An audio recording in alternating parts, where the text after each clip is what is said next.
All right. Good morning, everyone. My name is Samantha Sante, and I'm the director here at LaunchX. This was my first summer with LaunchX, and getting to see the incredible students you will see today grow as entrepreneurs has been a highlight of my career. Our goal here is always just that. We work to create successful entrepreneurs and decisive problem solvers. Students in our program apply their course content in real time to the startups that they create. In under 5 weeks, these startups developed viable prototypes and gained real traction. We believe that this approach to entrepreneurship education doesn't just result in a summer startup, but in young entrepreneurs determined to be lifelong change makers. This summer has been a truly incredible journey for all of us. With spikes in COVID during admission season, we opted to run our program entirely virtual. With the virtual experience, of course, came some technology hurdles, but it also came with an opportunity to reach more students around the globe, with 43% of our students this year identifying as international students. These students were inspired by the everyday problems and opportunities that they were seeing around them to create innovative and impactful solutions. So, welcome to the spectators to cheer on our students and their hard work. Welcome to the panelists and professionals here to offer startup teams encouragement along their journey, and welcome to the students here to showcase their talent and support one another. We have an inspiring hour ahead of us, so let's dive in.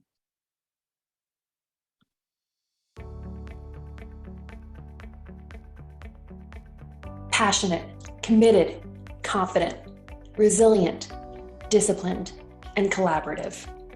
These are just a few words that describe what it takes to be an entrepreneur. LaunchX students are high school entrepreneurs that have a zest to solve real problems and want to make a tangible change in their communities. These students are capable of building real companies that have value in our world. Starting a company in 5 weeks isn't an easy task. These young entrepreneurs came together with their co-founding teams to put their talents to the test. They created successful team dynamics in an online setting and took action building a solution. First, they identified their why and decided on a problem to solve where they could create value.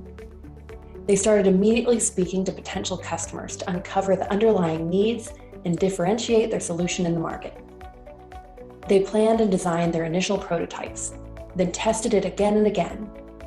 They didn't always hear the feedback that they hoped for, but they took the advice from mentors and user testing and made adjustments to increase their chances for success. With the knowledge of their customers and a tangible solution, it was time to try to sell. Startup teams branded their business and determined pricing, sales channels, and marketing strategies. These students validated the business concepts in the market through real sales, proving the value of the offering to their customers. They set up further plans to grow through operations and financial plans. In just 5 weeks, these teams launched a real startup and charted their journey as entrepreneurs. Today, we're celebrating that journey, the hard work, the upsets, and the wins of these past 5 weeks. Plus, we recognize that this is just the beginning of their entrepreneurial journey, with many exciting milestones and accomplishments on the road ahead. We call this Demo Day because it's a demonstration of the impressive growth that these launchies have made as young entrepreneurs and as startups. Let's celebrate that growth, showcase the amazing work of these young entrepreneurs and their startups, provide feedback, advice, and show support for their continued journey.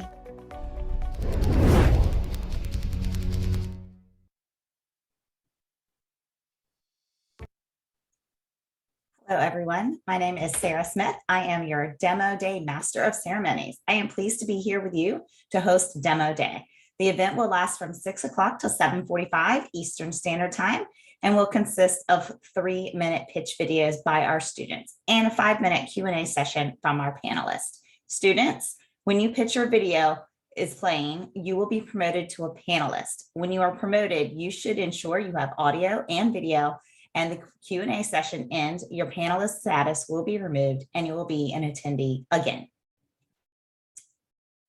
Throughout our demo day, we'll be polling you and our students' businesses, and we need your participation. Polls will be happening throughout this session. We're going to get that set up right now. So please start looking in your chat box at the bottom and find the link. It should be a pollex.com link. Let's get that set up right now and test it out. I want everyone to click on that link in the chat. I'll wait a moment for you to do that.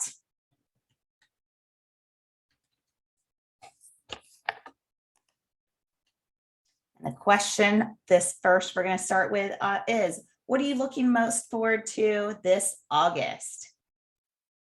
What are some of your plans?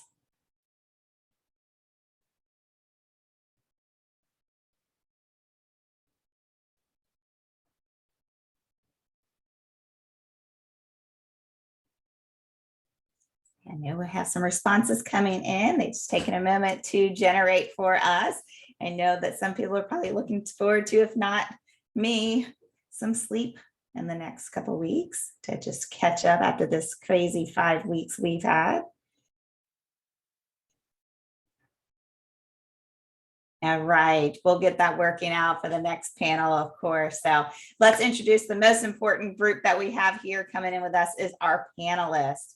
Currently, we do have Onyeka Obasi from Koshpay, Sergio Marrero from Blue Ridge Labs, AJ Ramachandran from If Magic Ventures, Lori Stotch from LaunchX, and Chris Streebing from the Grilled Cheese Bistro. Thank you so much for your time. We have today for our pitch order. You see in front of you what our pitches are going to be. Have 11 awesome pitches for you today.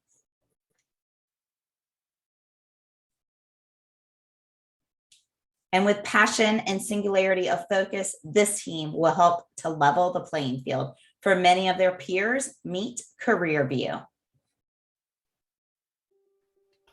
It is said that around 95% of high school students don't know what to do in the future, and 75% of them start their college career undecided or change their major at least once. As a student, we are passionate about our future, hoping to change the world and pursue our dream career. But how are we going to do this? What will we experience after college? Most importantly, how should we make important life decisions in order to success in our careers? Well, CareerView has the answer.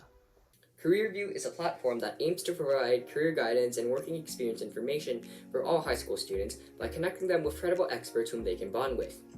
We are creating an impact by showing both the students and the experts what the future looks like. So why us? Many of our competitors focuses on right now, teaching one what they can use right after each session ends. However, we provide information about not only what one needs to do now, but also in the future by giving them the perspective of experts that have already succeeded. Different from other services, CareerView wants to help build sustainable relationships by providing a chance for both parties to connect with each other. For experts, it is a great chance for them to scout for bright interns and employees. For students, it is a great chance to network with experienced experts. As a startup company, we have rapidly grown during the first month. We acquired 50 plus potential customers in the first week and hosted a free webinar with 20 interested students.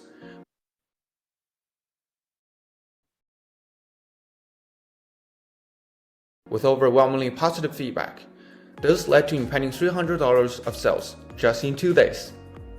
Along with weekly webinars, we'll also use personal relations to acquire the first customers, then spread out the platform through school consultants and online advertisements.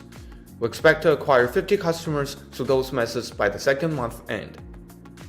With 20% of profit in each session in the 50 sales by the second month, we'll make around 5,000 USD sales and 1,000 USD profit.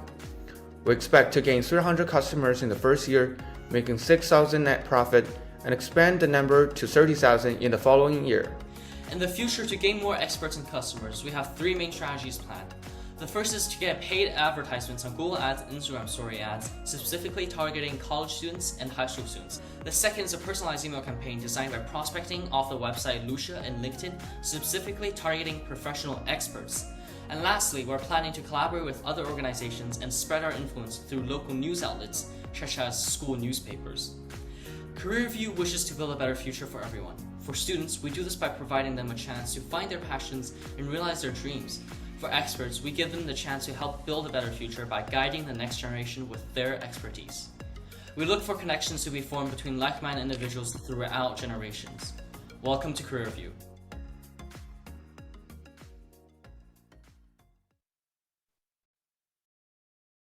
Great, thank you, panelists and our student team. You may turn your cameras on and we can start with our panelists. What questions do you have for our team?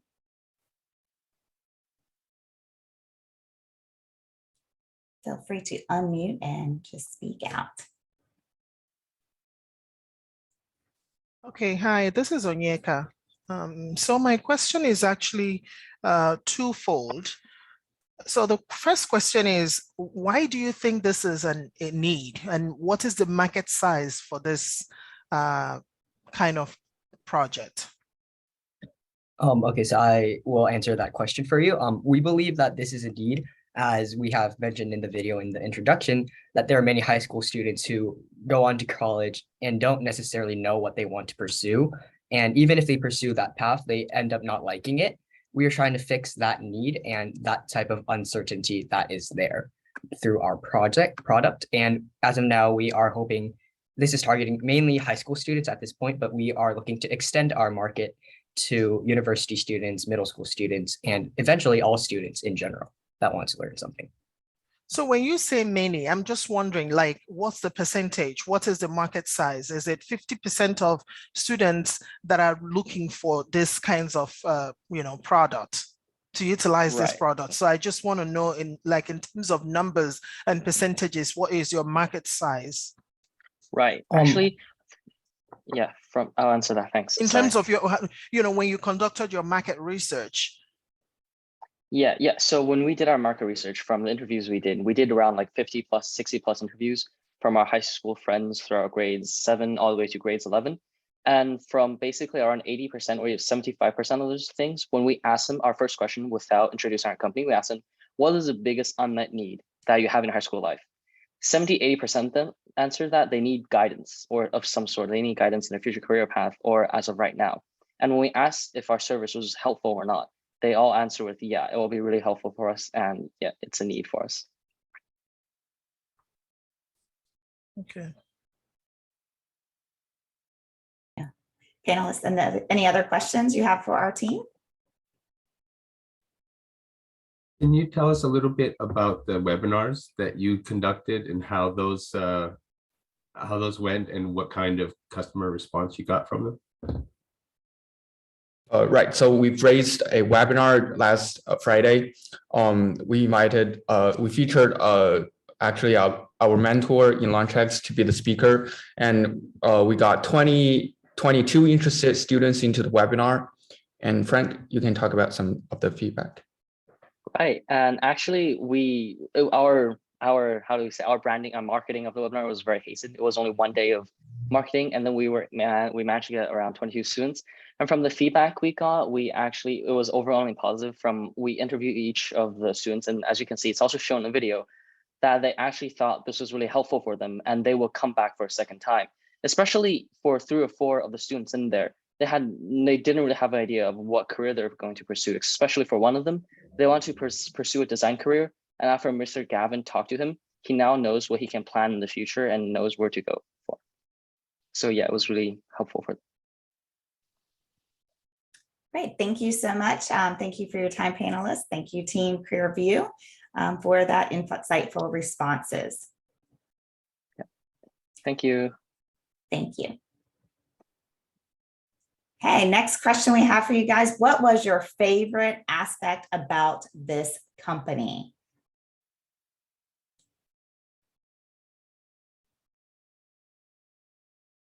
You can use that same link again for your pollev.com, and the code is also at the top.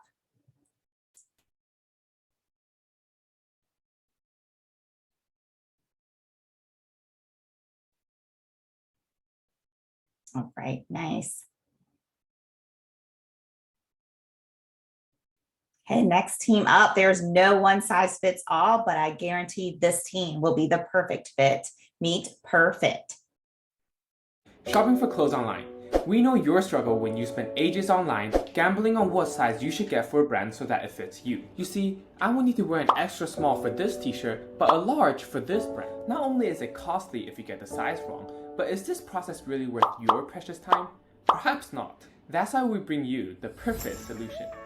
Perfect is the app you have been waiting for, an AI-based algorithm that suggests the best size for you by simply scanning your body. We know you worry about size and quality across brands. Well, Perfect's online community will allow you to see verified honest reviews about the products you are finding. We've obtained a positive feedback and market validation from over 50 people from the ages ranging 15 to 35 from all over the world. But enough said, let's take a look at our app. Perfect is an app that is perfect for you, and using ER to scan your body is easy peasy lemon squeezy. All you have to do is sign up and let the app guide you through the scanning process. All your dimensions can be adjusted later and then shown under your profile. Our reliable fit finder will recommend sizes from a wide range of brands, and you will no longer have to worry about finding the perfect size. Say goodbye to frustrating online experiences and say hello to your online community. Not sure if a medium size is going to fit for you? Hear from people who bought the same product and see if it's worth their money. But wait. We know quality is also one of your concerns, and that's why our community has reviews on quality as well. You can also return the favor by reviewing your recent purchases and earn reward points that you can redeem for exciting discounts, if you are subscribed. Hurry up! Pick up that $40 by being a subscriber at just $7.99 a month. Moreover, Perfect has a two-way revenue model, where on one side, customers pay a low monthly subscription to use our technology, become a part of our community, and get discounts. And on the other side, we reach out to fashion brands creating annual contracts to have their products featured on our app, helping them advertise and attract more loyal customers via our community. Launched last week with our clickable prototype, we've already got over 36 subscriptions globally and one fashion brand fine-tuned, signing a yearly contract of $2,000. And our customer acquisition cost has been $0 so far. At Perfect, we want to get our online community buzzing. Their data inputs will be of great value to the AI-based size recommender we will be developing over the course of the next 5 to 6 months. This is crucial to developing our reliable technology so that you can express your style effortlessly. It's high time we stop thinking we need to fit our clothes. It's time for our clothes to fit us. Join Perfect. Join Perfect. Join Perfect. Join Perfect. Join Perfect. Join Perfect. Join Perfect. Join Perfect. Join Perfect. Perfect, the perfect app to find your perfect fit. Great work, Perfect. Panelists, questions for our team? I have a question. My name's Chris. What's your initial startup cost for the technology to build the app and to get the app going? Yeah, so currently our prototype, it costs around $1,000 for us to develop the AR part to scan the body, and then including the database of the different brands and the dimensions, that would be another $1,000. But then the technology is it's constantly updating, so it will have further costs. But as of right now, like we aren't receiving any needs for the updates yet. Yeah. From a security standpoint, if you're scanning somebody's body, how is that image secure and saved on your database? Like, I'm sure they're wearing clothes, but if they're wearing baggy clothes, the clothes aren't going to measure out correctly, right? So if somebody scans nude, how is that secured? Yeah, so basically our app will only store the data using numbers. So basically we have, as shown in the picture previously, we have height, shoulder width, and then the leg length. And then there's another, which is the width of your hip, and those will be stored in numbers itself. And then when the user enters our app at the start, we've made a very clear declaration that all of their data and then all of their dimensions we collect will only stay within the app and will only be accessible to them. So we won't share outside, and we've made it very clear, like on the 4th page of the intro to the app when the user first downloads it. Yeah. All right. And my last question, I kind of like this app. It's interesting. Have you developed a partnership with branded clothes currently, say like Levi jeans? Are they going to partner with you for they get a percentage, Or how does that work for you to say what clothes I should buy?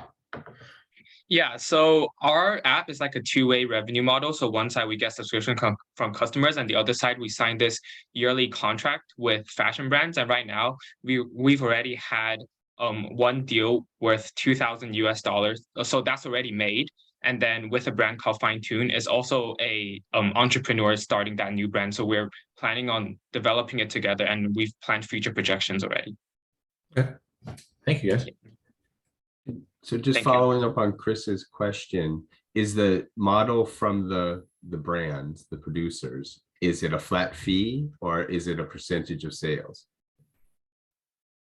The annual contract is a flat fee, but then the customers will have a monthly subscription. So we're not doing it based on percentage.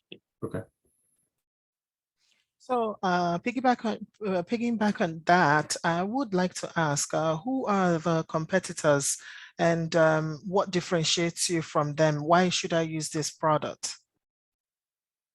And not the other, and not your competitors. Yeah, so we interestingly, what we're trying to do is not something that's common, and we sort of have direct competitors and indirect competitors. So with us recommending a fit size using our AI technology, we have competitors such as Precise and My Size ID, but they've proven to be not reliable to the customers. Their technology has been really hard to use, and so does the review speak a lot about the customer experience when they use this certain app. So what we are offering is reliable technology and an easy to use interface. As you can see, the prototype, it doesn't require you to it doesn't have a complicated mechanism to scan your body or find the measurements. You have two options. Either it will let you scan, or you can manually take a measuring tape and measure your dimensions and give the app the input. We also provide a measuring guide. Now, something that we've noticed when we were doing our market research, that a lot of the customers do use a measuring tape, but it's highly inconvenient because you have to take out the measuring tape each and every time you buy a certain cloth of item, or if you're even contemplating to buy anything. So that's why we come in as a mode of convenience. And coming to our indirect competitors, it's just places that makes small businesses more discoverable and other brands more discoverable. So when customers join our platform, the businesses or brands know that these customers are actively looking to buy clothes. They are going to be loyal because they have been searching for items they can buy. So that cuts down their customer acquisition cost or their effort and time they put in acquiring a customer. Thank you, Saishri. Thank you, team. Thank you, panelists. A good journalist zigs when others zag, and I think an entrepreneur is that same way. An entrepreneur makes note of a trend where others will say, oh, I guess that's what the kids are into nowadays. The entrepreneur is thinking, what are the business implications of that sort of thing? You've got to find a customer and you got to convince them. And once you have them, you got to hold on tight.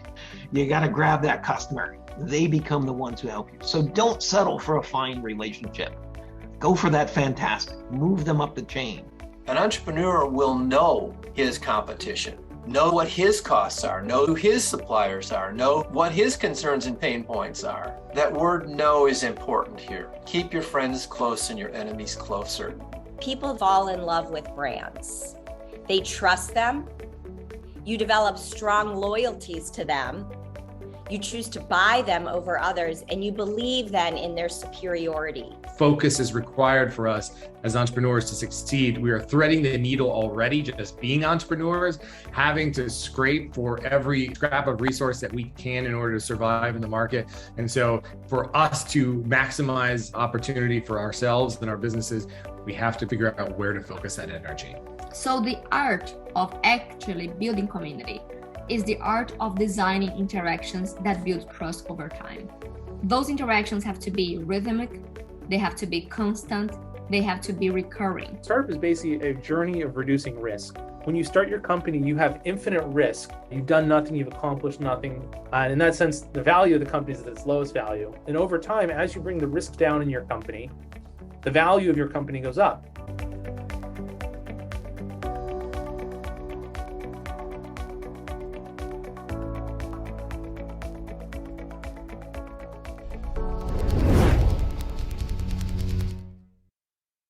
have lots of great speakers coming in for us. It's awesome. This team, though, has found a way to profit off of your sleep deprivation. Meet Dormio. This is Leo. And this is what he's going to do in his most important class of the year. Yep, he fell asleep. And why, you might ask? It's because this happened last night. After finally finishing homework, he laid in bed, only to be kept awake by his own thoughts, without anything to soothe him. Leo is not the only one with trouble falling asleep. After doing surveying in the US and China, we found that 64% of students and working adults have trouble falling asleep, which is why we made the Cozzzy, a smart pillow add-on that slips right under your pillow. It has an MP3 player that can play preloaded guided meditation, sleep music, white noise, as well as any audio of your choice. It turns off automatically after a specified time and has an alarm clock to wake you up peacefully to start your day. Cozzzy also has a plus model containing additional sleep tracking capabilities and vibrations, which could be used with the alarm clock and also be used to provide haptic feedback in breathing exercises and massages. The Cozzzy is different from a Bluetooth speaker and a phone because its preloaded soundtracks give the option of playing music without your phone near you when you go to bed. The Cozzzy Plus provides features found in the premium sleep market, but at a much more affordable price. Therefore, our products are not only affordable, but customizable, so you can get your perfect sleeping ambience. The current price of the Cozzzy and the Cozzzy Plus will be $30 and $60 respectively. We will also be launching a Kickstarter campaign to fund our initial manufacturing costs and to gain real market insight.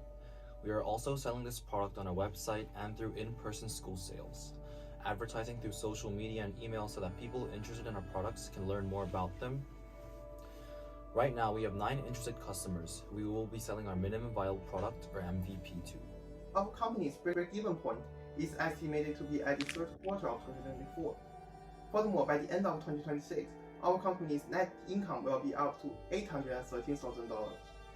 In case of our short-term growth, our company will continue to fix technical problems on our prototype and engage with the manufacturers in the next few months. More than that, in 5 years, our company plans to enter the retail store and online e-commerce sites, and also be working on the development of new products. We are Dormio. Sleep better, live better. Thank you, Dormio. Panelists, we're ready for your questions. You guys gave out a figure of $813,000, but no direction on how you're going to get there, unless I've missed it. What's your cost of goods? What's your average sale? What's your cost to customer? So our average customer acquisition cost right now is estimated to be $30.1, but our cost to build one prototype is $25 right now, because we don't really have an opportunity to engage with manufacturers because we are still working on the prototype. So we cannot guarantee the variable cost and fixed costs for sure. But we have the aim to develop a more complex and advanced products and services that will help people with their sleep deprivations. But right now we are looking forward to enter the market of traveling in our next step as soon as we finish this prototype. I have a question. I know that a lot of people already sleep with their phone nearby, or on their bed anyway. And there's a huge amount of different apps out there that have guided meditation, music, a lot of the features that you already listed. So I'm curious, through your market research, whether or not it really was enough of a competitive advantage to have it be something that is separate from a phone, like how you came to that being a huge competitive advantage, and what the reception was from customers as to that being important enough to have it be separated from a phone. We have conducted a survey asking 100 plus people in terms of their sleep concerns and how they would like to improve their sleep. And from this survey, we found out that more than 50% already use a device to help them with their sleep, but is still wishing for a more effective device. And the Cozzzy difference from competitors because it is separate from a pillow, so you won't need to rely on your phone near you. And from this survey, we also we learned that there are customer concerns in terms of having a phone near you when you go to bed. And this might include maybe having radiation or just not liking to have your phone near you when you go to sleep. So without having a device separate from the phone can solve this issue. But if they're already using that and it's not working, then how would this solve the problem? I guess I'm not clear on that. Oh, sorry, I did not explain that they're using apps such as guided meditations or on their phone, and as well as other devices such as watches and things like that. However, even though they're using that, they responded to the survey saying that they wish they would have a better device that would more effectively help them fall asleep. Right. And I think you said that you had those features, but the difference being that yours just wasn't on a phone. So I guess I'm curious how you're solving the problem better than if it's the same features, just not on a phone.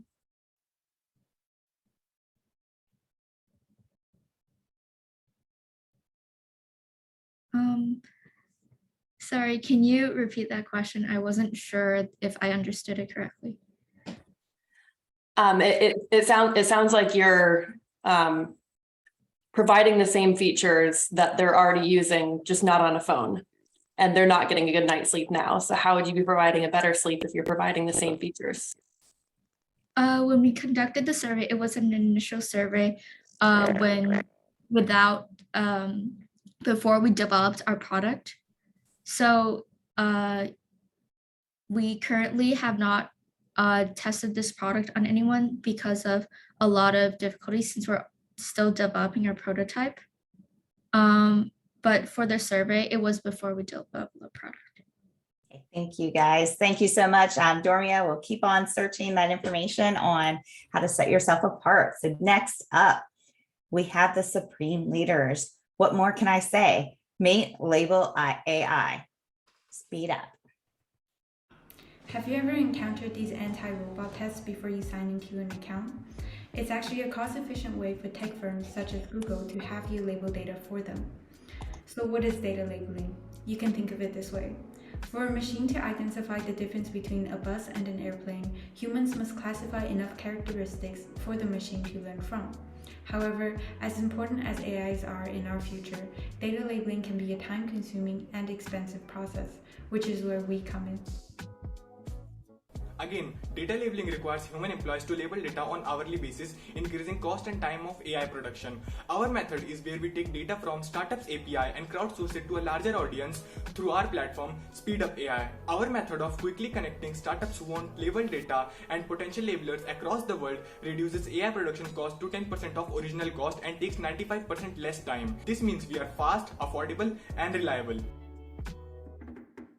We have created a web software for data labeling with easy and simple UI. If someone wants to become a labeler and earn money, they just need to register in our platform. When he logs in, he will get the data one by one to label it. We made our platform such like that the data labeled by a labeler will go to the other labelers for verification, which makes this more reliable and accurate. We have created some algorithms like autofill segmentation, which makes the work easy for labelers and makes the process fast. Our main target audience include the startups and labs that need AI, and university students who can label the data. As both of our customer personalities are very active on social media, we are utilizing our SNS handles to personally reach out to all possible customers. After this initial growth period, we plan to expand our marketing methods in the future by attending open medical or AI conferences, collaborating with hospitals as well as medical schools, and using traditional Google Ads.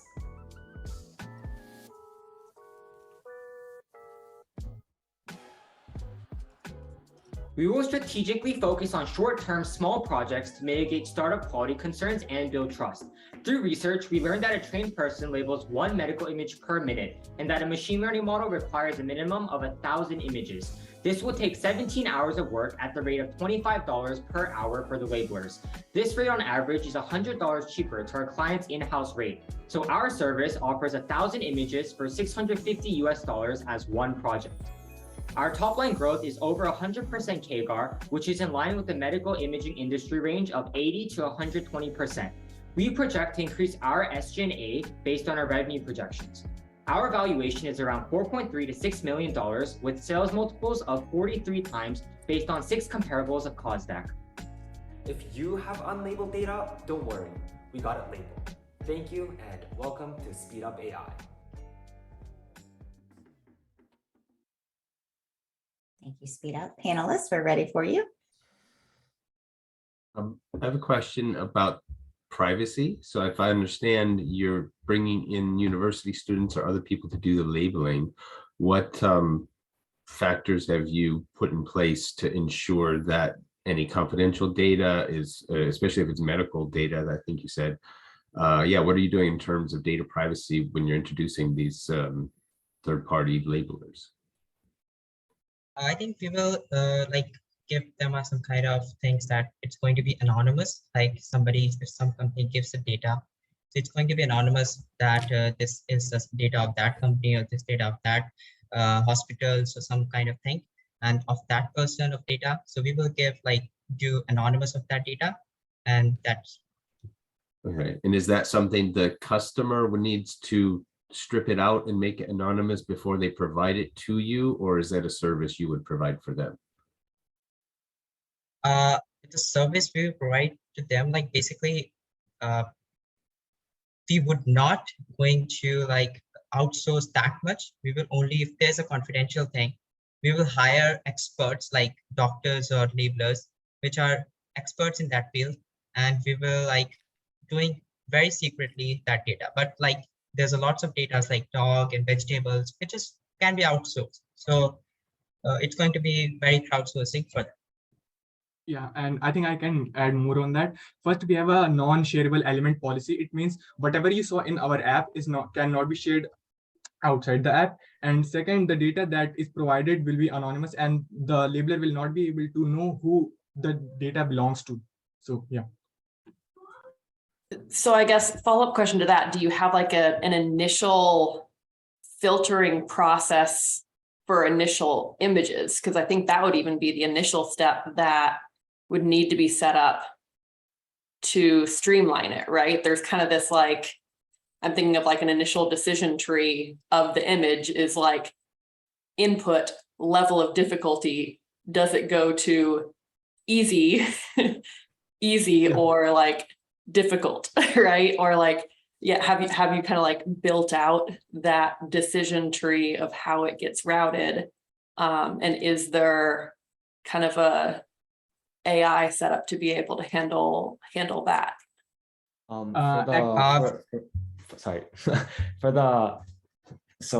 for determining whether or not data would be okay to label or crowdsource into public, we are going to have the customers or actual startups, before they put in the data, actually tell us whether they want it or not to be whether they want it for people that are hired, like professional people, because more confidential, or whether or not they want it to be crowdsourced because it's an image of a dog or a vegetable, something much more simple.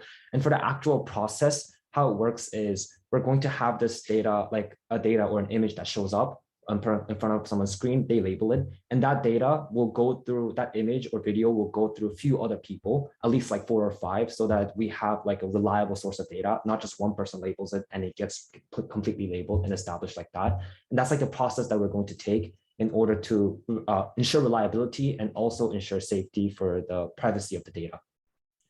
And I know we're running short on time, but what is the human aspect? What does the payroll look like? How are they being paid? Are they being paid per project? Are they being paid per hour? Yes, so mentioned in the video, the laborers get paid $25 per hour, and our basic project, which is 1,000 images, would then take 17 hours of work. And so with that, we got the price of $650, including marketing cost, and also $140 revenue that we get on our end. I know we're out of time, but just food for thought, paying contractors per hour. how do you have insurances that they're going to work 100% during that time? So definitely actually, something to think about. So thank you, Chris, for your input.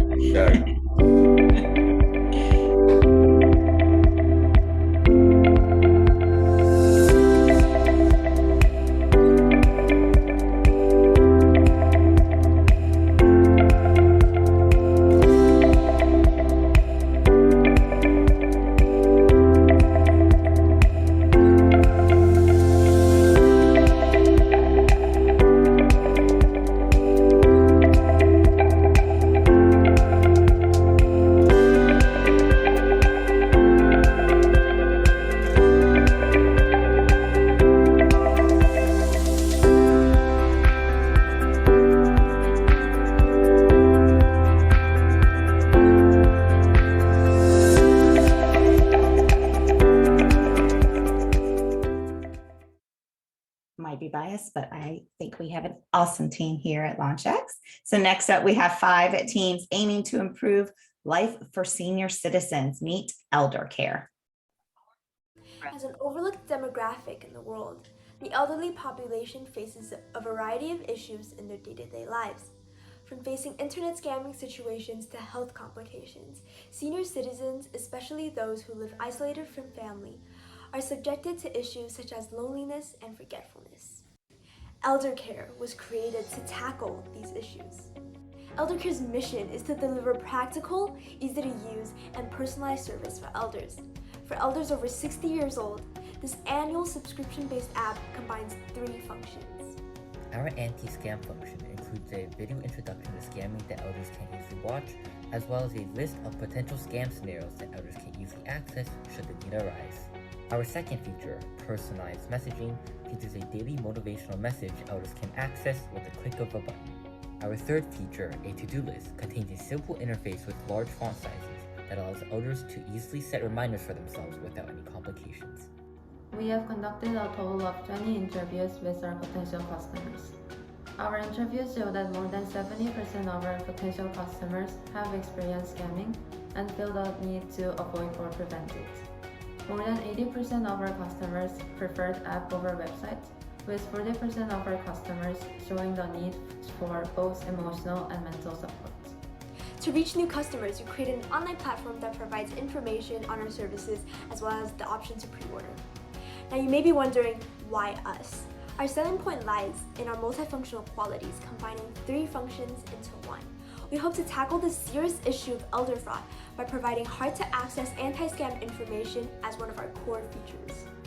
Through customer research and competitor analysis, we have finalized a price of $16 per 1-year subscription for standard users. For pre-orders, customers will receive a discounted price of $12.99 per 1-year subscription. As we add more features in the future, our subscription prices will increase accordingly. As of today, we have received 22 pre-orders requests. Within the next 2 weeks of operations, we will surmise a revenue of $285. As seen in our 5-year projection, we will break even in 3 years, and our revenue will increase exponentially, reaching over $740,000 by 2026 with over $130,000 in profits.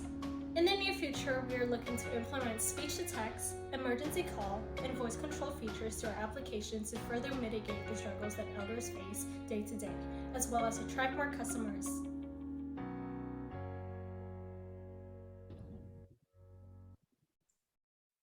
Thank you, team. Panelist? Yeah, I have a question actually. Thank you so much for this presentation. So I agree quite all right. This is the most neglected, demographic. And so I just wanted to know, what is the market size for your product? And, what are the greatest challenges and risks you foresee in the future? And do you think this is a very viable business opportunity?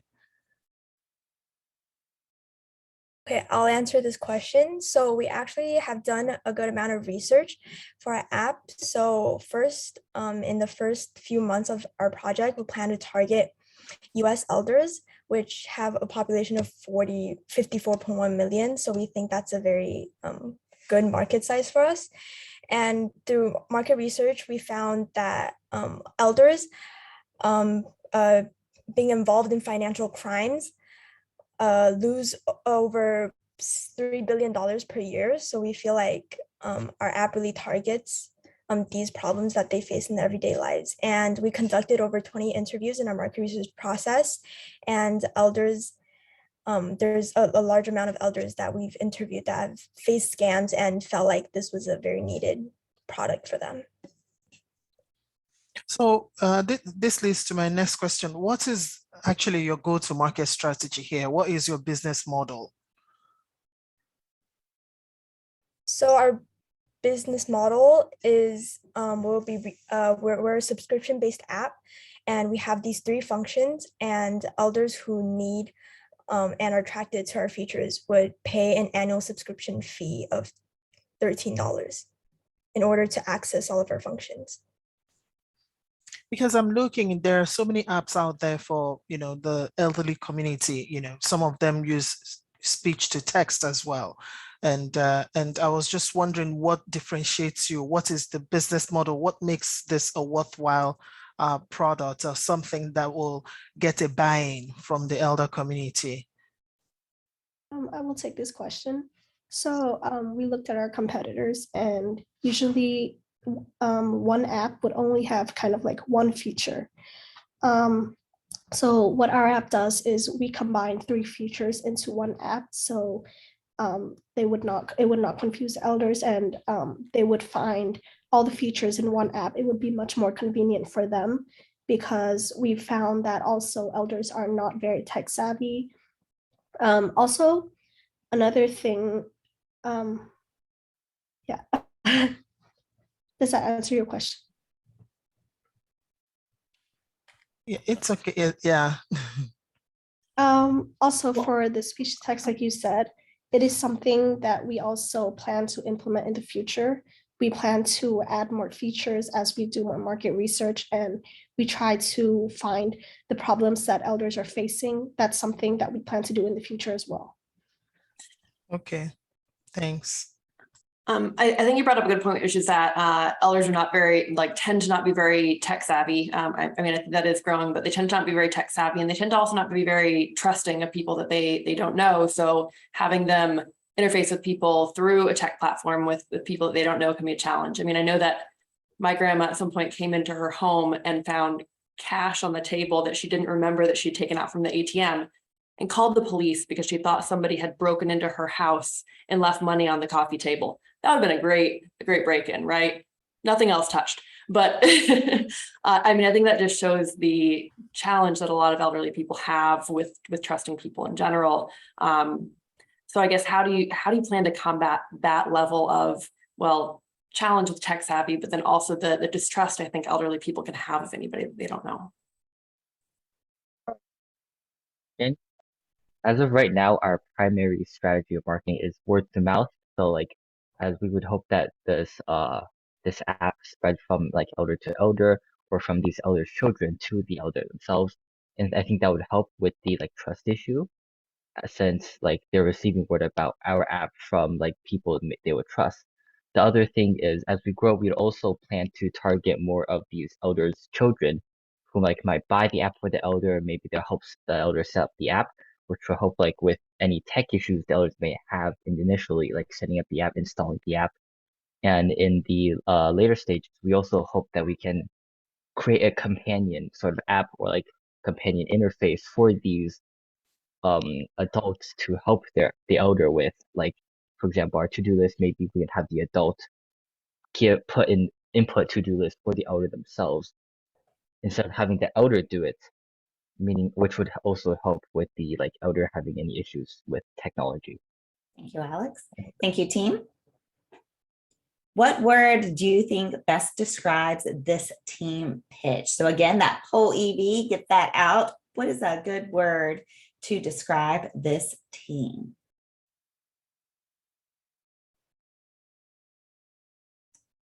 Mission driven, yes, absolutely.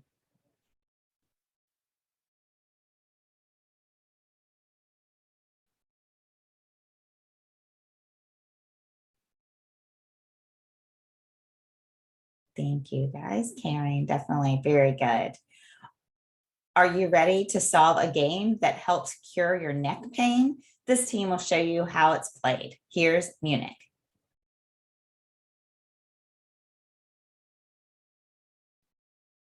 Hey, do this after me. If you feel any tension, soring, or even pain in this part of your neck, then you might be damaging your neck in the past few years without noticing. In fact, over 280 million people in the world are suffering from neck pain. This urgent problem is what we try to solve. We're Munich, and we're creating a music game that helps people relax their neck. Hard to imagine? Here's how you play it. Yeah. Rumors. Yeah, we the word up on the street. They talk about you and me. Let's start some rumors. Rumors. No, I don't know where they came from, but I'm always down to make some rumors. Rumors. Yeah, they saw me sneaking out your crib last night. Munich is a multi-platform video game that relieves neck pain by having players match rhythm to music. This software is unlike any other music game because it can be played on a PC or mobile device, making it practical, engaging, and compatible. Starting with the landing page that directs users to the website, Munich is a multifaceted, easy-to-use app. We have a user manual, cool gameplay and UI, music of various genres for everyone. Munich displays the progress quantitatively and directly. In the past few weeks, we have received a positive response regarding the game, and they truly love the development concept and ideation process. A significant turnover that helped us gain customers through Instagram and improved user traction over time was through surveys, and conclusively we discovered that our target audience was teenagers. Cold messages and DMs to influencers along with running ads for a week also enabled escalated website visits, and we saw a growth of almost 10%. For customer acquisition, we have tapped into several social media platforms like Instagram, Discord, and DevPost, and have helped 32 paid users to be aware about their neck pain issue and help them relax. In the future, we look forward to market our product on Reddit, YouTube, Facebook, and other social media platforms to gain traction to our website. Now, let's talk a bit about our financials. During the course of LaunchX, we generated a sum total of $320 in profits. That means we acquired 32 paying customers, and out of which, as you can see by the graph given here, the majority of them are teenagers. Now, after the program, we intend to expand our product by reaching out to larger influencers through DMs and LinkedIn and ask them to endorse our product. Join us now and make Munich from a startup to a movement against neck pain. Thank you, Munich. Panelists, we're ready for your questions. I do have a question/concern. Since you guys aren't medical doctors or in the medical field, are you having any sort of disclosure saying that to use at their own risk? Because if you're marketing to somebody that has neck pain, uses your app, and then develops more neck pain, what's to stop them from suing you? Thank you for your question. This is something that we've constantly asking ourselves. We will definitely put a disclaimer on the start of our app and on any platform that we ask person to download our game to say that we recommend you to go to the doctor if you really have the neck pain. Actually, our mission here, as we said in the video, is actually to help people just relax their neck and provide a kind of fun way to help people realize that neck protection and neck relaxation is a very important thing. Absolutely. Thank you. I know you said that your target market is teenagers, though I would imagine a lot of people like that are sitting at desks all day are ones that would really need this. I'd be curious to hear how you explore different markets, as well as then if there might be a bigger potential opportunity with people who are desk workers, as well as if there might be a good like B2B opportunity there of, like selling into businesses, offices, or whatever, like business events, things like that.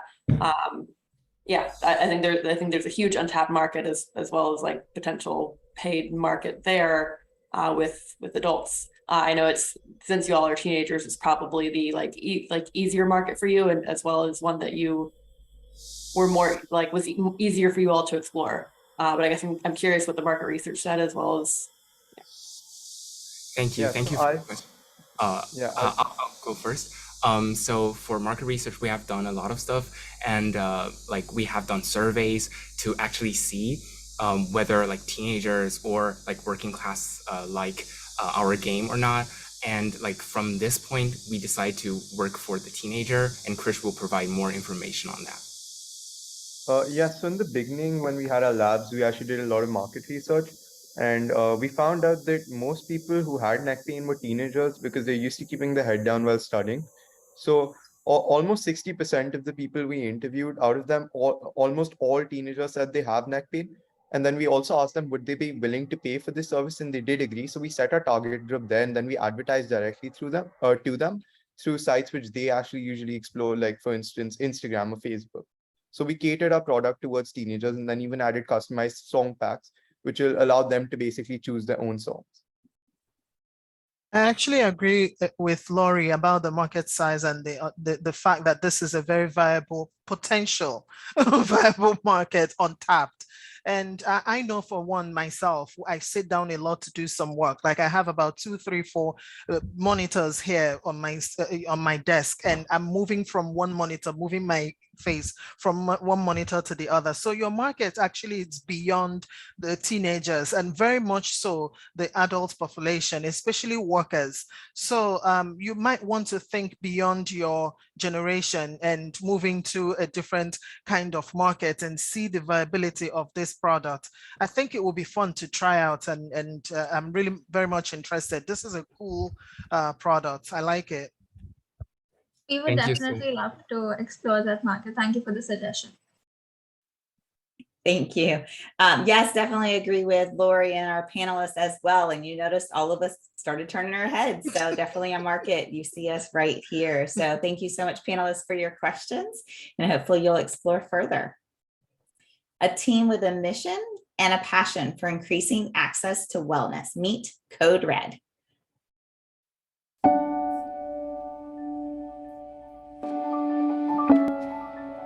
If we have to name some people superheroes, I would say the first responders, but who can protect those who protect us?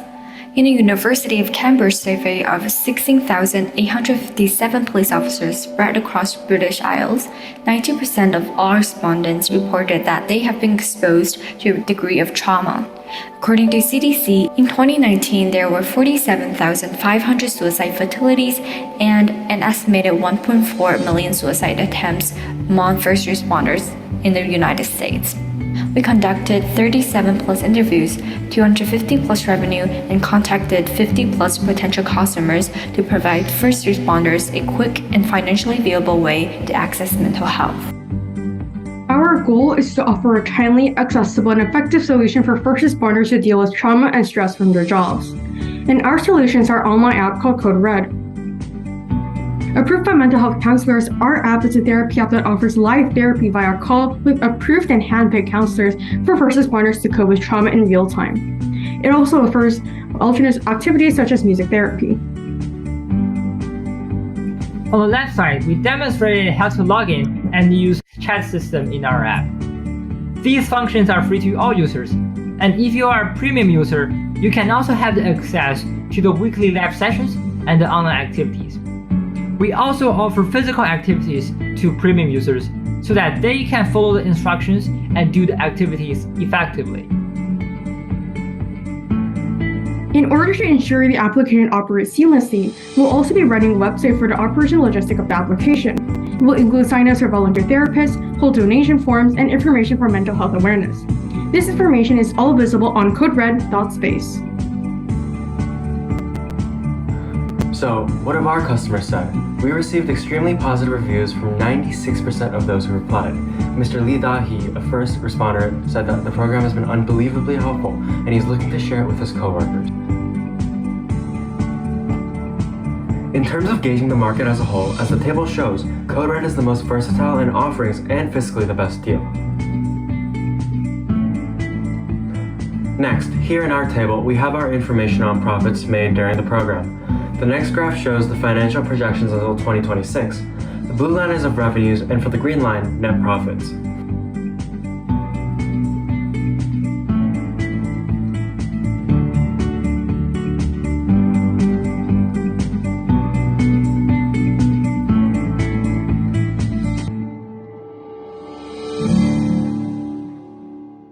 you, Code Red. Panelists?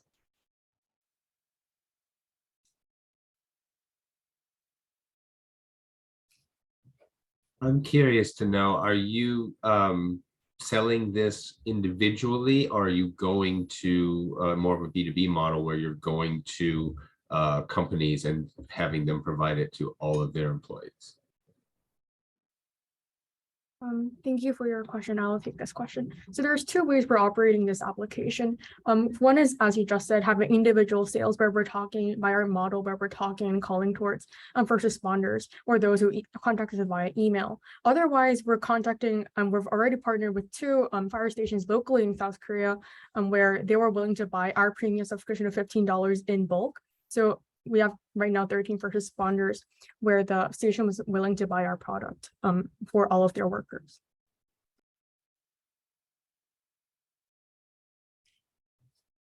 From a cost standpoint, what is the startup cost for your app for you to build it and maintain it? So currently, we built the app on a local server, so there is no cost for the app now. But furtherly, if we use a let's say public server, then it requires fees. And what's your estimated retention cost? So thank you so much for your question. So I think that to explain a little bit of our expenses, like Rich said, we're using a local domain for our website, so there's no financials on that one. The only retentions that purchase that we have is for our Code Red website, which is where the domain is about $20 per year. But except for that expenses, since everything else, just the operations or the coding are happening within our own team, there's no any other expense that's going on into it. Let me ask just one simple question. Who are your competitors? Because I know that there are several of them out there. Absolutely. Thank you so much. So basically, we think that there's two types of competitors. First, there's direct competition, such as you saw in our pitch video, like Resilient First or 911 Overwatch, other applications. But based on prices as well, we think that price is a very big thing for first responders. And Code Red is the most cheapest of 15 USD premium, and also it's the one that offers the most direct offerings, such as live therapy. There's otherwise, when we consider things like indirect competition, such as mental health counseling in person or in face, those are about like 19 USD on average, according to our research. So based on those things, we think that our application is more accessible financially, but also within time, in a timely manner for the first responders. So what's the difference between your product and BetterUp? It's also an app for mental health. Yes, so I think that the biggest thing that we're considering is that none of the other applications really offer direct real-time calling with mental health counselors. But otherwise, it's the difference of pricing where other applications are more than $100 per month. Otherwise, it's also such as the things that counselors are either not verified on other applications. So in this manner, we think that our application is maybe a better choice for our first responders. So I'll advise you to really look more into that, because mental health is a very serious problem and there are so many apps and so many products out there. I know for sure that BetterUp has verified counselors and all. So, and there are others too. So make sure you do your market research very well. Find out who your direct competitors and indirect competitors are, and what differentiates you from them, and why should a customer choose you and not the other? How will, and how do you actually intend? I know that you quickly went through your financials, but I'm just worried about the viability of your product and how you intend to make profits or generate revenue in the long run. Thank you for your comments and your feedback, panelists. Team, there's some additional things to start continuing to look into. Next question we have on our poll was, what was the most impressive part of this company? Very impressive things they're looking into. Very important situation of mental health as well. Yes, definitely a great idea.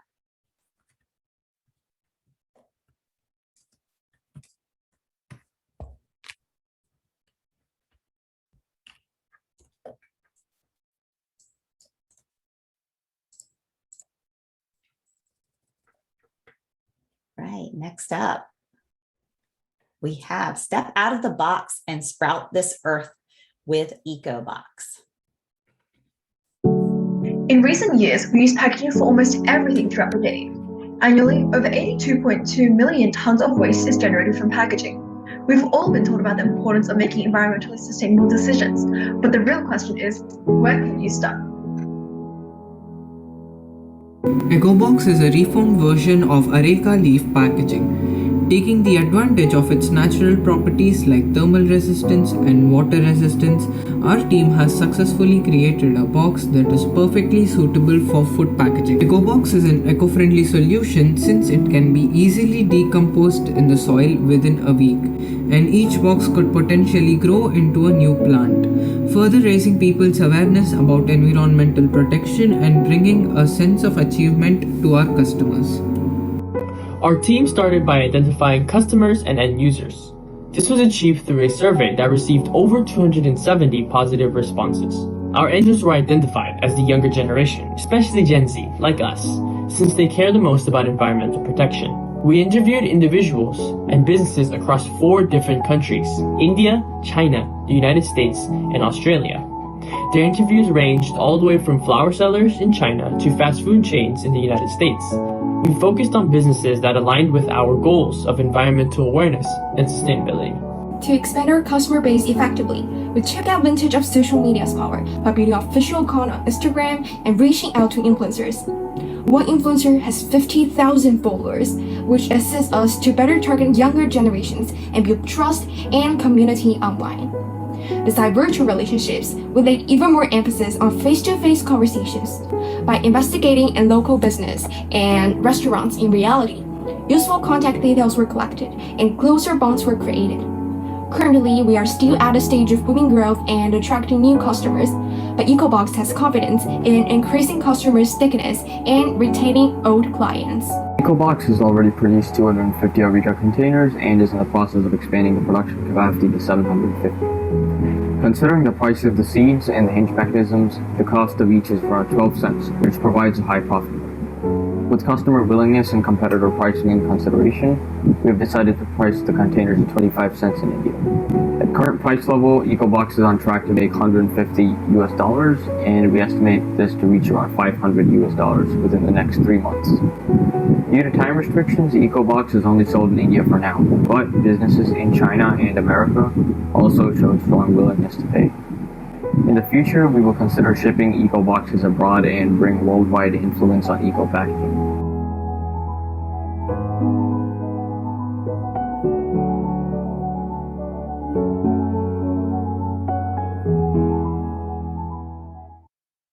Thank you, EcoBox.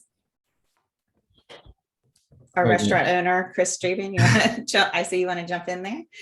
Yeah, I can go on days on this one, so I'll try to keep it short. Sustainability. How can you ensure sustainability with your containers? Like if I put a hot sandwich in it, how long is it going to last before the box disintegrates? So basically the box will, so according to our tests that we did at our area, the box is able to withstand both hot and cold temperatures for over 8 days without any visual breakdown. Okay. And what's the average cost per container? The average acquisition cost per container is 15 rupees in India, which is around 13 cents or 12 cents. Okay. And are they sealable? Because the picture that you showed kind of almost looked like 2 domes that are sitting on top of each other. So are you able to seal that? Yeah, we're working on a sealant by using silicone that will, or maybe another type of material, but at the moment we don't have a sealant yet. I would stay away from the word silicone with food. It just doesn't sound. But from me, some of your large competitors are like Eco Choice. Have you researched them much? Because we use them in the restaurant. Yeah, we've researched. We use them in the restaurant, and they're about 8 cents a container. Yeah, so we've researched a few competitors from various countries, like Biopack in Australia and WorldCentric in US. And so with our product, like a key, and so in line with kind of our sustainable mission. Ours only takes 7 days to decompose in comparison to other competitors, which may use like sugarcane pulp, which may take 30 to 90 days to decompose. All right, so now I'm confused. You just said it will take 7 days to decompose, but the other guy said I could hold food in there in the box for 7 to 8 days without any discoloration. It'll take 7 days to decompose once placed in the ground. Is what my team is saying. Gotcha. You don't think that's going to be sped up if you put hot food in there? No, it's not going to speed up. I already tested the. Okay. Because the only concern that I've had, because I've tried some bamboo products and some recycled wood products that disintegrated within seconds if you put a hot sandwich in them. That's why I was just kind of concerned from a restaurant standpoint. Okay. And then, I mean, the cost is the other factor, because I just looked up the like rough cost of the typical like disposable food container, and I mean, it looked like it was 4.2 to 5 rupees, which turns out to be like 5.4 to 6.3 cents. So we're talking about a difference of like 5-fold, right? So I guess I'm curious to hear from your market research if that order of magnitude difference is something that is applicable to your customers for the sustainability charge. Like if the sustainability upgrade is enough of a difference for your customers to eat that kind of cost difference.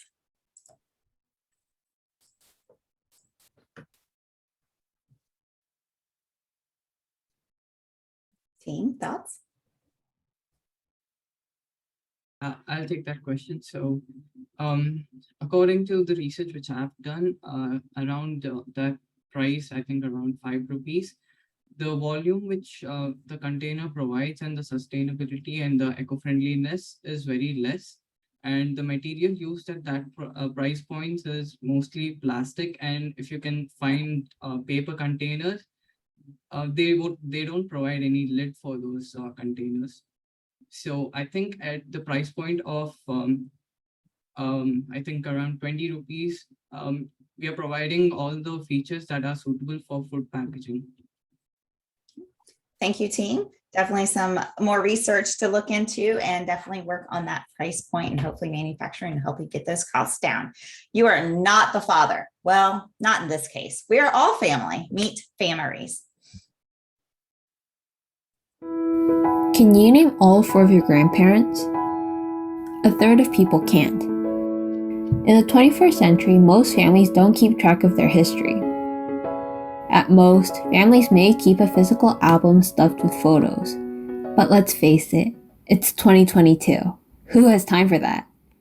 That's where our company, Families, comes into play. Families is an online family record as opposed to a physical family album. At just $10 each year, we enable users to update their respective profiles with life stories and photos. We compile each family member's profiles into one digitized family record with visualization options such as pedigree format, family tree format, and more. Through Families, you can record your family's history and cherish memories together, no matter where you are at any time. We've just completed our initial MVP, which includes the core features of our product: profile creation, and basic family management. In the near future, we plan to include even more features such as family logs, where families can record recipes and traditions to remember for generations to come. We love to keep things simple. To get started with Families, users follow a short 4-step process. First, you sign up with a Stripe payment. Then, you start creating a family record. Following rough completion, you can invite family members to view and edit this record. After this, you can create and customize your family's profile by adding images and videos to your text. Currently, all profiles use the same template. However, there will be more customization options to choose from in the future. When selling our product, we focus on marketing towards one key family member.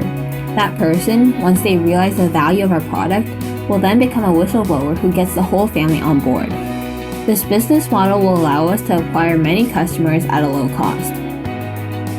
We conducted interviews before finalizing the price of $10 per person each year. This price is lower than our perceived product value, which we estimate to be $30.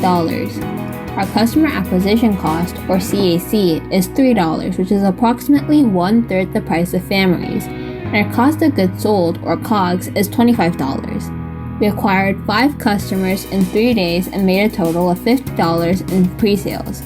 By the end of 2022, we estimate that we will be able to make a total of $840. If you would like to support us and be the first to experience FamRaise, place your pre-order today.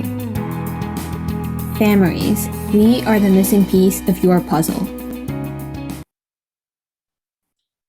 So quick question on the finance part. You said it's $10 to sign up, right? But your cost of goods are $25. So is your company operating in a loss? Yeah. So about the $25, so that $25 is really the monthly cost to keep our service running and like the background cost. So it's not necessarily like for each customer it's $25. It's more of, it's like no matter how many customers, there's going to be $25 monthly. Yeah. Okay. It's $25 flat. It's not per customer. Okay. That was just concerning because to me that just sounded like you're operating in loss. Try to. I mean, your server can only hold so many pictures, right? Yeah. But at this point, $25 per month is enough for now, and later as we grow, the cost is going to be a bit higher as we get more expensive servers to host everything. Yeah, I had a follow-up on what Chris mentioned. Do you have a limit on how many photos or amount of storage you get for that $10? Right now, yes. no. There is actually kind of like a soft limit, which is at least currently in our MVP, for each person, we have a set template for your profile creation. So you can only like upload, for example, 4 to 5 photos per profile. And in the future, once we implement like more customization options, we will implement like a more extensive a system for limiting how much you can actually upload. How did y'all arrive at your cost of customer acquisition, and what are your methods of acquiring customers? So for the cost of customer acquisition, which is currently $3, it's not actually a very accurate value currently because we don't have that much. That much data to base it upon. So we currently don't actually have any cost, and we haven't started marketing it. We came to $3 based on because we read in many places that the CAC being 1/3 of the price is a good value, but in the future we definitely plan to update that to be more accurate. But currently at $3, we're currently thinking probably go towards marketing and stuff like that. Right now it is lower than that because we were focusing on going towards family and friends, and we basically wanted to go towards one person who was usually like the family organizer and brings the whole family together. And hopefully they'll basically through word of mouth, they'll spread the news, and in that way we'll be able to onboard more people. Yeah, I mean, just keep in mind, like your first few months, you'll tap out the people you know, and then that cost of customer acquisition will be a lot higher once you have to explore other channels. That's something to keep in mind for your financials. Any last questions, panelists? Okay, very good. Thank you so much for your time. Next, we have a poll for you guys. What about this team impressed you the most? What was impressive? We put that link back at the bottom too, so you can look on your chat box if you need the link again. Yes, hopefully they're creating new memories and reminiscent of your family.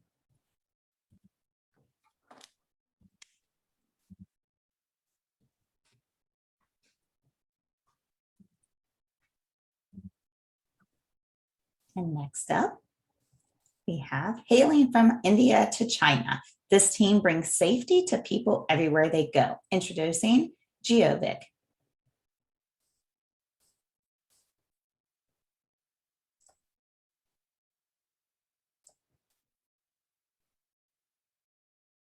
Violent crimes all over the world have seen a constant rise over the past few years, with it being a whopping 8% increase just in the first half of 2022 alone. Meet Anna, a 25 years old nurse who loves to treat old age people and usually reaches home late from work. Due to the nature of her work, she has to relocate to multiple cities at varied times to treat patients. This frequent relocation poses a constant fear of new unknown locations to her, as she had some pretty bad experiences in the past. Our research shows that, just like Anna, more than 25% of females suffer from travel anxiety and security concerns when relocating to a new place. To remove these security concerns, we built GeoVic. Our application provides users with a security index of their surrounding, which enables them to make secure decisions on what roads to travel and transport mediums to take. Our alert feature pings them whenever they enter an unsafe area at a wrong time. If they feel something is wrong, they can use our SOS feature to send an emergency message along with live location to their close contacts. The security index of a place is calculated by taking several factors into account, including lightning, openness, past incidents, and availability of public transport, and much more. The data will initially come from publicly available crime statistics and recent incidents. Our users can enjoy the SOS features free of cost. For real-time notifications and security index, we provide a 7-day free trial for one city, after which users can choose to pay a minimal fee of $5 per city per month or get a 6-month plan for an inclusive cost of $15 per city only. Our direct competition lies with SafetyPin and iWatch SOS. Compared to these apps, GeoVic has unique advantages. We provide an all-in-one app with both security index and real-time alerts, along with the SOS ability. Our app adapts to local conditions by providing different emergency numbers based on a user's location. Owing to our solid tech infrastructure, we can scale our application to 500 users without any technological cost. Beyond that, it will cost us the $1 infrastructure fee per 100 new customers. By the end of this year, we are expecting 50 paid customers, which is expected to grow to 300 customers in 2023 and 1,500 customers in 2024. This graph shows our ideal 3-year financial projections starting from the year 2022. Our major expenses involve the marketing and sales expenses, followed by the expense of generating first-hand data. Violent crimes all over the world have seen a constant rise over the past few. Thank you, GeoVic. Panelists, questions? Okay, what about the liability risk of people using this and saying, well, I use this and I got mugged, it's your fault? I could take that one. Thanks a lot for the question. So while opening the application, when you sign up, you have then a security, a terms and conditions agreement that we are not directly responsible for if there is any misleading in the, if anything happens. It's just a basic to give you a guidance or a sort of, just a pre-survey thing that you could take into mind, but it is not 100% sure. And we can't avoid that.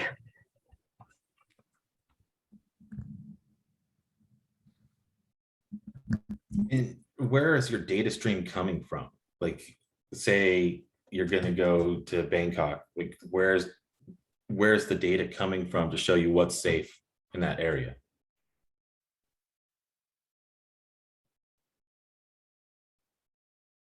Sure. I could take that one. So it's like we have a few cities in mind where the data is publicly available for everyone. For example, New York City, the data is kind of publicly available, which gives us an access to that city. But in particular, we are opening the application initially for 3 to 4 cities in which our team members are located, so that we could go there and generate the first-hand data ourselves. Other than that, there are a few cities in the world which has the data publicly available regarding crime statistics, how's the crime rate increased in the past, at what time the most crimes have occurred, and so on. And what sets you apart from your direct competitors? Okay, I can take the question. Our direct competitors are the iWatch SOS and also SafetyPin. What makes you better than them? What sets you apart? So our app provides an all-in-one app with both security index and also real-time alerts along with the SOS ability that makes us unique. So my question will actually follow up with Laurie's question again, about the liability and everything. Why should I use this app? That's all I'm asking. Because based on your presentation, and this is just an honest feedback, I'm not convinced. Why should I use this app? Yep. And by the way, from your first presentation, it's not just women who are at risk. Everybody is at risk. I just want to put that out there because, oftentimes we tend to focus only on women, as the victims. Everybody it's a potential victim. Anybody could be. So I just want to put that out there. But then why should I use this app? Sure. So just to clarify on the woman part, it's like when we were doing our market research, we kind of realized that our customer persona might revolve around people who feel insecure in the places or who work late at night. So our initial target segment might be working women. And regarding the liability feature, I believe in terms of we can't guarantee 100% security in that particular area, but we can give them a route which has the safest, which has the highest security index. But it would be up to them on which. Adarsh, your mic is really bad right now. I can take it on from him. So basically, to add on to what he's saying, we just found that through our market research, we just found that more women were concerned with their safety than men, but we know that the problem is for every gender and it's not really a gender thing, but our target customer is basically everyone and including solo travelers, because we know that there are some travelers who go to a new city alone and they're unaware of their environments and they're not really used to the route they take on the way back to their hotel because they're new to the city. So our customer market is kind of between both of them. Okay. Thank you, team. Thank you, panelists. Breaking the ceiling and close the door to business as usual. Go higher, higher, higher with Spire Insights.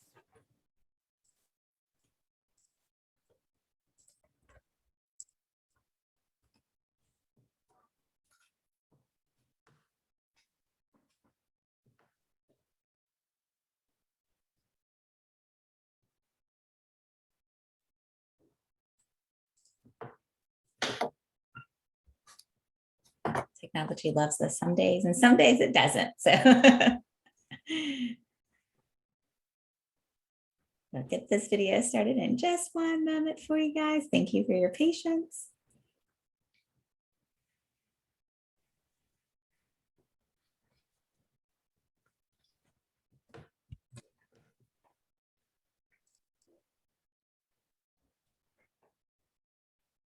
As we're getting this ready, the next question coming up is going to be, how would you describe today's demo day? So start thinking about that in this next poll that's coming up after this video.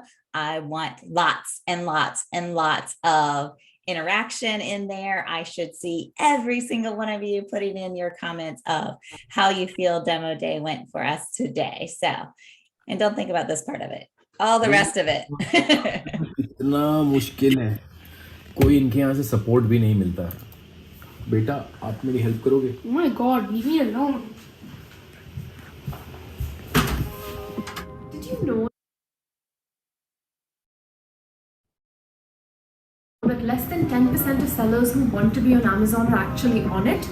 We at Spire Insights aspire to provide local businesses with the tools to build, manage, and optimize their e-commerce product listings on platforms like Amazon, thus actuating a 15 to 25% increase in online sales. Powered by its UX-tested user interface, Spire allows users to create convenient and manageable product listings. The setup of these product listings is conducted through an easy-to-follow funnel, asking users to insert product data and listing keywords. Spire also encourages users to conduct a unique data-driven optimization of their product listings through automated marketplace research, such as a top product, individual product, and demand supply analysis for specific product categories. Our performance metrics indicate a conversion rate of 15%, justifying a strategy of targeting a large customer base and increasing retention. We forecasted an exponential growth period until 2024, further plateauing at an average growth rate of 40%, powered by cost-efficient ads in online communities, which encapsulate 58% of targeted market. Compared to top competitors charging upwards of $35, we are an affordable tech alternative, charging just $25 a month and $60 for free. In a short span of 2 weeks, Spire has been adopted by 9 customers with a revenue of $400. As compared to these consultancy agencies offering insights at much higher than affordable rates for these relatively low cash flow businesses, Spire Insights provides local businesses with analysis reports and easy to use algorithmic research at the click of a button, all without having to undergo any extensive market research or technical training. And this is clarified further by this comparison chart. We are profitable from our first month in sales with a gross profit of 80% and a net profit of 40%.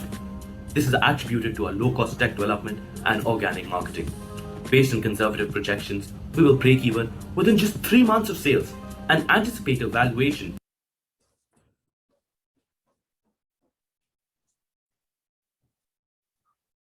of $45,000 based on the EBITDA model within 1 year. We're expanding our technology stack through iterative R&D and with each product development cycle, adding new services. Starting next fiscal year, we will expand our operations to Middle Eastern hotspots such as KSA, making us the next big business accessory for all local sellers. Actually, I have solutions. Spire Insights. Wow, that's great. अरे ये Amazon पे काम. Right, thank you. Panelists, questions? So are you the online seller or are you just a web host to assist a consumer selling their products online?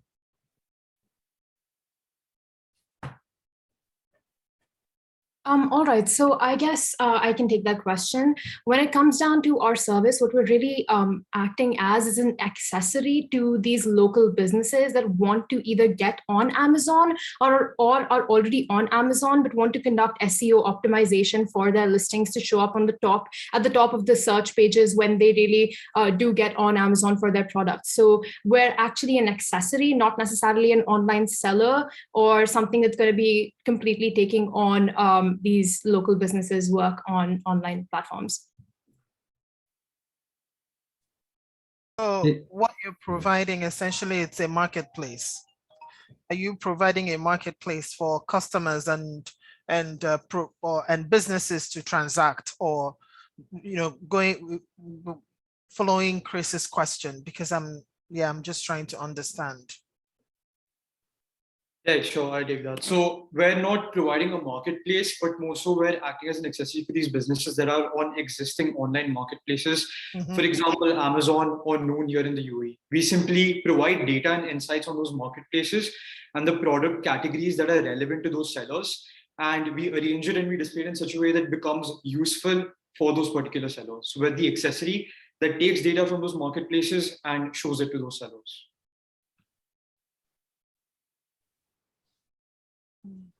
And particularly of those, like I know you said early on in the pitch that, I can't remember, it was like only like 10 to 15% of people that want to be selling on Amazon are actually like selling on there. Like, what did you find to be the biggest barrier or gap? Is it that Amazon is denying them for some reason or another, or they don't have some kind of knowledge to get on there, or like what tends to be that big barrier that's keeping them, that you are going to enable them to be able to actually start selling? Is it, product quality, like SEO, like, yeah, whatever other kinds of pieces? Because I mean, it sounds like you're in some ways like a business services consultant that's bringing them to the next level. Like, what are those key, most important things?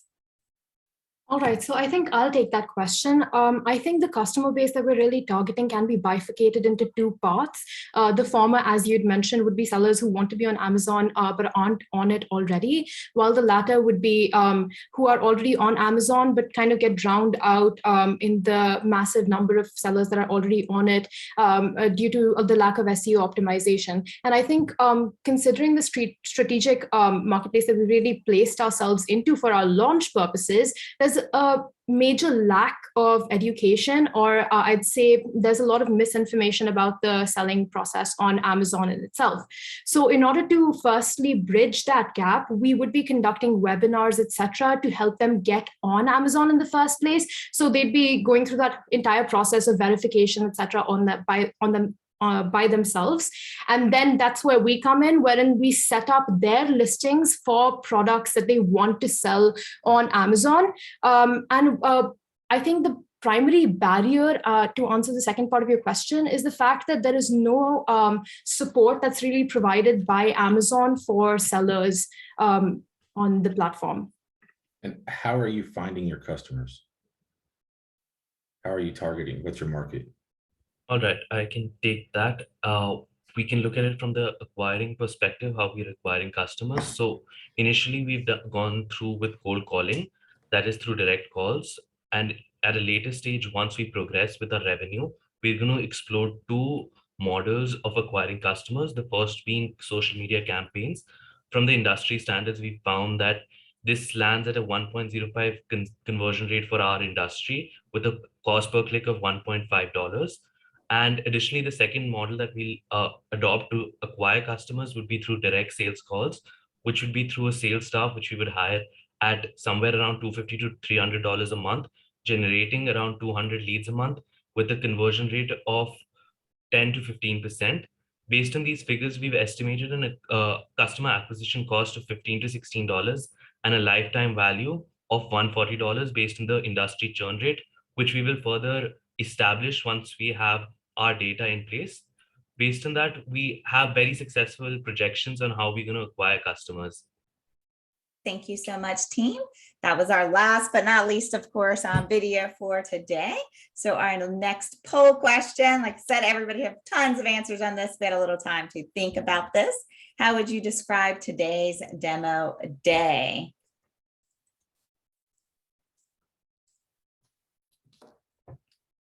Very nice. Definitely inspirational. Remember, this was only 5 weeks of work, just 5 weeks.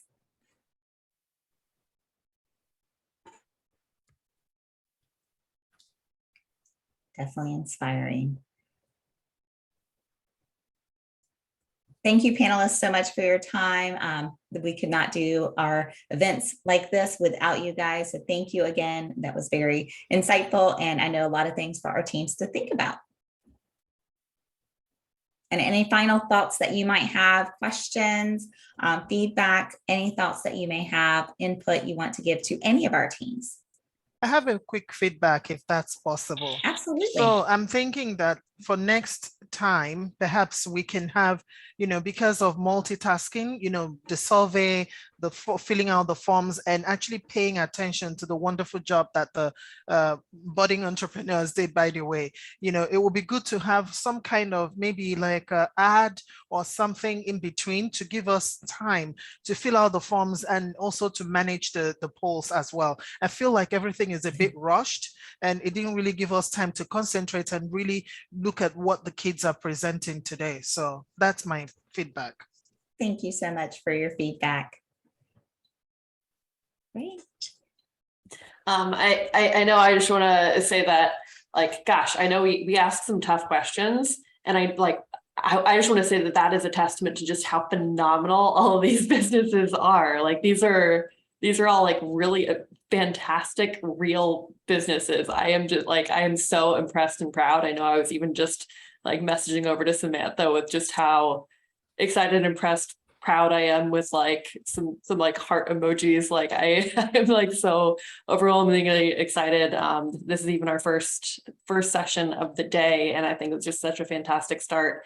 And I am really encouraged to see, just a reminder, this is after just 5 weeks, how far these teams have come and have real startups. And yeah, we're asking tough questions because these are real businesses. That's just so impressive and amazing. And I mean, I think, you know, it's fantastic to see just how much they've already validated the market, started doing prototyping and real testing, have the sense of operations and risks and all these different pieces. And I want to encourage all of you to, you know, continue on with the great work that you've been doing. So I'm excited to see just how well you all have done.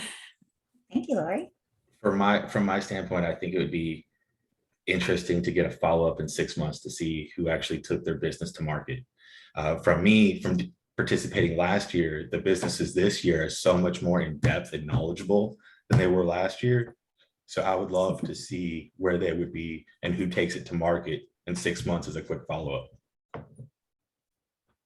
Thank you. Thank you, panelists. Again, we know this is a lot of time given in your day. I think that LaunchX has truly supported and encouraged my unrelenting desire to create, and also empowered me with the resources to discover my potential. When they match you with a team, it's incredible how well all of you work together. I wouldn't have gotten the opportunity to meet with such a great group of people if it wasn't for the program. All of the lectures and mentors have been really helpful to my team. We faced some obstacles in the beginning because we had trouble deciding what our actual startup idea was going to be, but all of the materials that we got from LaunchX really prepared us for that. If you're in the program, you're already good at whatever it is that's your specialty, but trust me, this will take you to a whole different level. It really feels like what you're doing here is where you're supposed to be at that moment, because you've come up with this product that you really believe in, and it's up to you to get over everything in your way in order to make it a reality. It gives us the chance to create something that we truly love instead of following the status quo.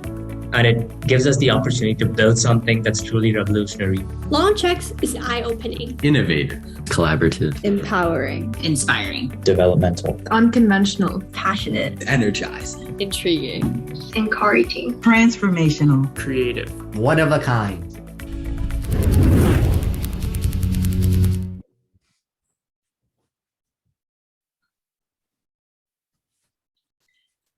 Wow, today was truly, truly incredible. I hope that you all are feeling as motivated by these students as I am right now. As an entrepreneur myself, I know that the early days of building something incredible can be exciting, but they can also be exhausting and require determination, a supportive team, and strong leadership skills. These students did that. The students you heard from today overcame many challenges in a very short period of time to have stood in front of you proudly. Congratulations, launchees, on all of your hard work. We're all sending you a virtual round of applause. You all deserve to feel the magnitude of your accomplishment, and I hope that you are excited to continue on your entrepreneurial journey. You are now among more than 1,600 LaunchX alumni that have launched more than 360 companies. We cannot wait to see what you do next.